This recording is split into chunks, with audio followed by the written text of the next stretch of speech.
നിങ്ങൾക്കറിയാമോ ആരാണ് ഇറാൻ എന്ന്, ആരാണ് അപ്പുറത്തുള്ള ഇസ്രായേൽ എന്ന്? രണ്ടും തെമ്മാടിക്കൂട്ടങ്ങളാണ്.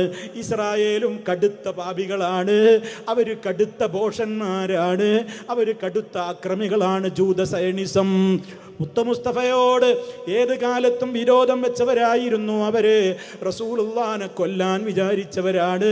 ഇസ്ലാമിനോട് ഏറ്റവും വെറുപ്പുള്ള കക്ഷികളാണ്. ഇന്നും അവരങ്ങനെ തന്നെയാണ്. അവരാണ് ഒരു ഭാഗത്ത്.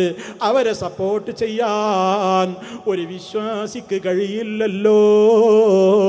എന്നാൽ ഇപ്പുറത്തുള്ള ഇറാൻ എന്ന് പറയുന്നവരോ, അവർ നല്ല പിള്ളകളാണ്.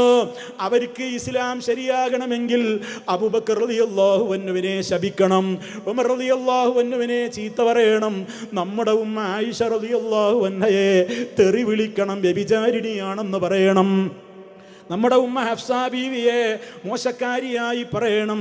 അങ്ങനെ ഒരുപാട് കാര്യങ്ങൾ ഇസ്ലാമികമായ നിലക്ക് സർവ്വ മുസ്ലിം രാജ്യങ്ങളോടും അവർക്ക് തീർത്താൽ തീരാത്ത പകയാണ്. സൗദി അറേബ്യ അടക്കം മക്കയും മദീനയും അടങ്ങുന്ന ഹറം വരെ പിടിച്ചെടുത്തിട്ട് അവരുടെ ഈ ചീഞ്ഞ ഷിയായിസം കൊണ്ടുവരണമെന്ന് മോഹിച്ചുകൊണ്ട് നടക്കുന്നവരാണ് ഇപ്പുറത്തുള്ള ആളുകൾ. ഒരുപാട് ആളുകളെ, നിരപരാധികളെ കൊന്നവരാണവര്. ഈ വിധത്തിലൊക്കെയുള്ള ഒട്ടേറെ കാര്യങ്ങൾ ചെയ്ത ഇപ്പുറത്തുള്ള ആളുകളും രണ്ട് കൂട്ടരും നമുക്ക് പിന്താങ്ങാൻ പറ്റിയവരല്ല. പക്ഷേ ഇതിൻ്റെ ഇടയിൽ ആ നിലക്ക് ഒരു തെറ്റും ചെയ്തിട്ടില്ലാത്ത നിരപരാധികളായ ആളുകളുള്ള രാജ്യത്തെ അവർ മിസൈൽ വെച്ച് തകർക്കാൻ നോക്കുകയാണ്, അവരവിടെ നശിപ്പിക്കാൻ നോക്കുകയാണ്. അവർ പല രാഷ്ട്രങ്ങളെയും പല വിധത്തിലും അവിടുത്തെ സമ്പൽഘടനയെ തകർക്കാൻ നോക്കുന്നു. ഇതവരുടെ പണ്ടേയുള്ള ലക്ഷ്യമാണ്. ഷിയാക്കളുടെ സ്വപ്നം തന്നെ സൗദി അറേബ്യമുള്ള മക്കയും മദീനയും അടക്കം പിടിച്ചെടുത്ത് അവിടെ നിന്ന് അബൂബക്കർ റളിയല്ലാഹു അൻഹുവിൻ്റെ, ഉമർ റളിയല്ലാഹു അൻഹുവിൻ്റെ ഒക്കെ ഖബർ പുറത്തേക്ക് കളച്ചു മറിക്കണം എന്ന് വരെ വിശ്വാസമുള്ള ആളുകളുണ്ട്.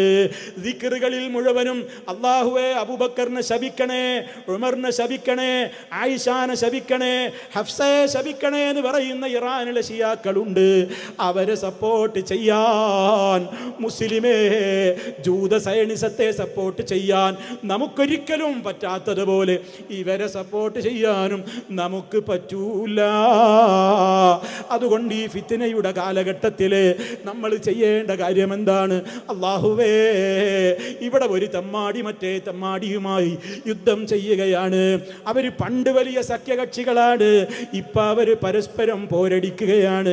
അതിനിടയിൽ നിന്ന് വിശ്വാസികളെ നീ രക്ഷപ്പെടുത്തണേ, സമാധാനം ഉണ്ടാക്കണേ, ശാന്തി പടർത്തണേ എന്ന് പ്രാർത്ഥിക്കാനല്ലാതെ ഒരു വിശ്വാസിക്ക് എന്തിനാണ് സാധിക്കുക? ഇതെൻ്റെ പ്രിയപ്പെട്ടവരെ നിങ്ങൾ മനസ്സിലാക്കണം. ഈ അർത്ഥത്തിലൊക്കെ കാര്യങ്ങൾ ലോകത്ത് നടക്കുമ്പോൾ ഒന്നും അറിയാത്ത മട്ടിൽ നിൽക്കരുത്.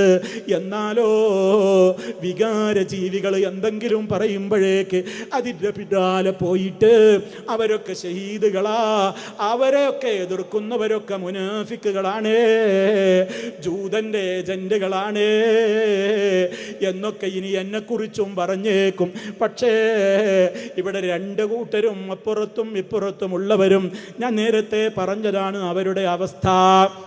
ഒരു കൂട്ടർക്ക് മുസ്ലിം ലോകത്തോടൊന്നാകെ കുടിപ്പകയാണെങ്കിൽ മറ്റേ കൂട്ടർക്ക് അഹ്ലുസുന്നയുള്ള രാജ്യങ്ങളോടും അഹ്ലുസുന്നയുടെ ആളുകളോടും മുഴുവനും കടുത്ത പകയാണ്. അത് നമ്മൾ മനസ്സിലാക്കിയിട്ട് വേണം നമ്മൾ നിലപാടുകൾ സ്വീകരിക്കുവാൻ. അതുകൊണ്ട് ഫിത്നയുടെ കാലത്ത് അള്ളാഹുവിനോട് അക്രമകാരികൾ എവിടെയാണെങ്കിലും റബ്ബേ നീ അവരെ കൈപിടിക്കണേ, നീ അവരെ തകർക്കണേ, നീ അവരെ നശിപ്പിക്കണേ, വിശ്വാസികളെ രക്ഷപ്പെടുത്തണേ എന്ന പ്രാർത്ഥനയാണ് നമുക്കുണ്ടാകേണ്ടത്.